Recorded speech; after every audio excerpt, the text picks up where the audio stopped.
दंड प्रक्रिया संहिता का अध्याय 20 मजिस्ट्रेटों द्वारा समन मामलों का विचारण। धारा 251 अभियोग का सारांश बताया जाना।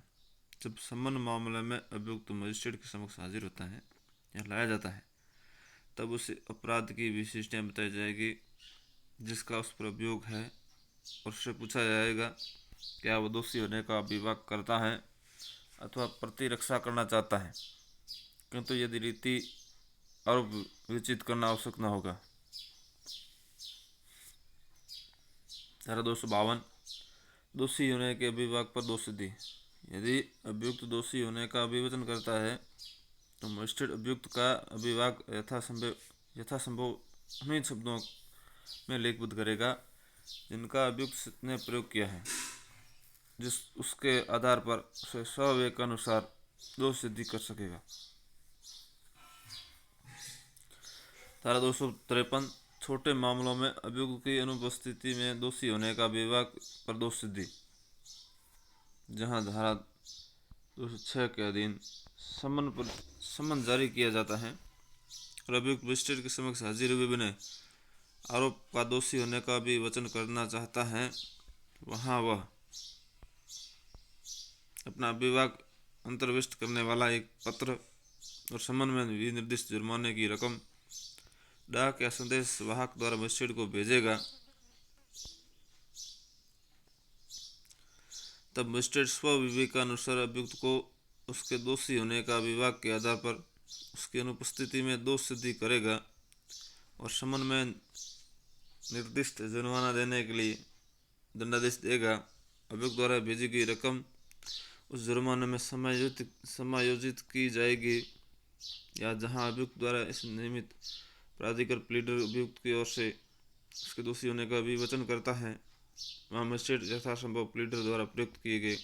शब्दों में अभिभाग को लेखबद्ध करेगा। स्वविवेक अनुसार उस अभियुक्त को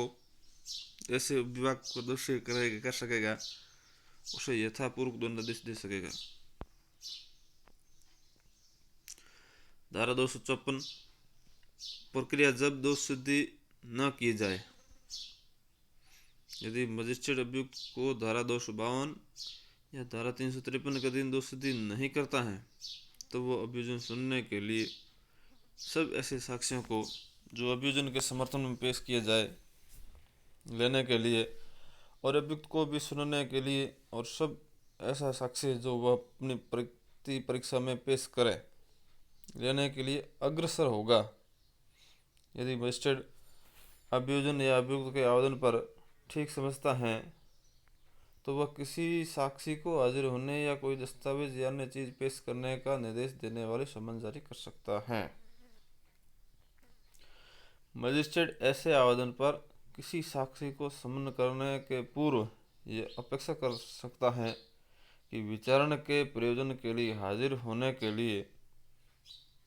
या होने की जानने वाले उसके उचित समय न्यायालय में जमा कर दी जाए। धारा 255 दोष मुक्ति या दोष सिद्धि। यदि मजिस्ट्रेट धारा 254 में निर्दिष्ट साक्ष्य और ऐसे अतिरिक्त साक्ष्य यदि कोई हो जो वो स्वप्रेरणा से पेश करवाए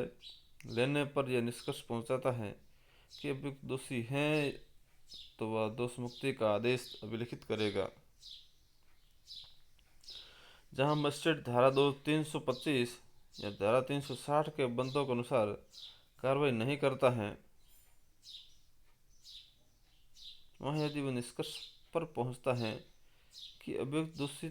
है तो वह विधि के अनुसार उसके बारे में दंडादेश दे सकेगा। कोई मजिस्ट्रेट धारा 252 या धारा 255 के अधीन किसी अभियुक्त को चाहे परिवाद या संबंध के किसी भी प्रकार का रहा हो, इस अध्याय के अधीन विचारणीय किसी भी ऐसे अपराध के लिए जो स्वीकृत या साबित तथ्यों से उसके द्वारा किया गया प्रतीत होता है दोष सिद्धि कर सकता है यदि मजिस्ट्रेट का समाधान हो जाता है कि उससे अभियुक्त पर कोई प्रतिकूल प्रभाव नहीं पड़ेगा। धारा 256 परिवादी का हाजिर न होना या उसकी मृत्यु। यदि परिवाद पर समन जारी कर दिया गया हो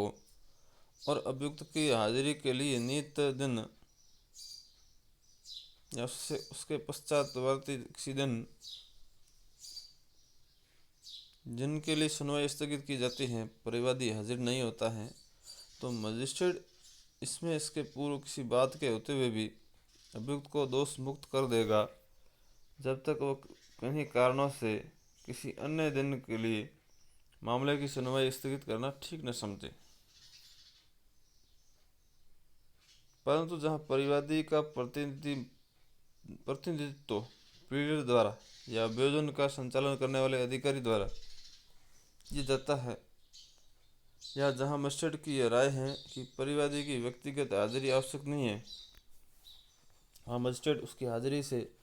उसे अभिमुक्ति दे सकता है और मामले में कार्रवाई कर सकता है। उपधारा 1 के उपबंध जहाँ तक हो सके उन मामलों को भी लागू होंगे जहाँ परिवादी की हाजिर न होने का कारण उनकी मृत्यु है। धारा 257 परिवाद को वापस लेना। यदि परिवादी किसी मामले में इस अध्याय के अधीन अंतिम आदेश पारित किए जाने के पूर्व किसी समय मजिस्ट्रेट का समाधान कर देता है कि अभियुक्त के विरुद्ध या जहां एक से अधिक अभियुक्त हैं वहां उन सब या उनमें से किसी के विरुद्ध उसका परिवाद वापस लेने की उसे अनुज्ञा देने के लिए पर्याप्त आधार हैं, तो मजिस्ट्रेट परिवाद वापस लेने की अनुज्ञा दे सकेगा और तब उस अभियुक्त को जिसके विरुद्ध परिवाद इस प्रकार प्राप्त वापस लिया जाता है दोष मुक्त कर दिया जाएगा।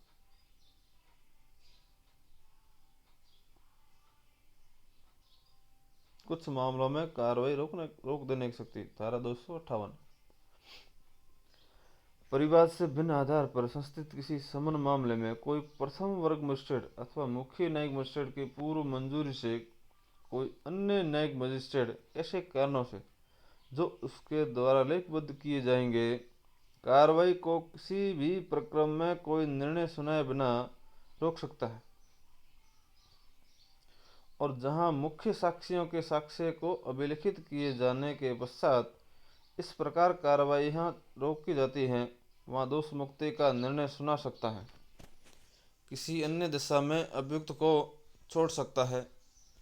ऐसे छोड़ने का प्रभाव उन्मोचन होगा। धारा 259 समन मामलों को वारंट मामलों में सम परिवर्तन करने की न्यायालय की शक्ति।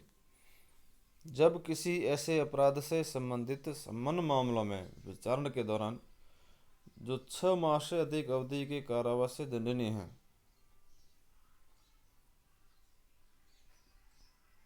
जब किसी ऐसे अपराध से संबंधित समन मामलों के विचारण के दौरान जो 6 माह से अधिक अवधि के कारावास से दंडनीय है, मजिस्ट्रेट को यह प्रतीत होता है न्याय के हित में उस अपराध का विचारण वारंट मामलों के विचारण की प्रक्रिया के अनुसार किया जाना चाहिए, तो ऐसा मजिस्ट्रेट वारंट मामलों के विचारण के लिए इस संहिता द्वारा उपबंधित रीति से उस मामले को पुनः सुनवाई कर सकता है, ऐसे साक्ष्यों को पुनः बुला सकता है जिनकी परीक्षा की जा चुकी है। धारा 20 अध्याय 20 समाप्त।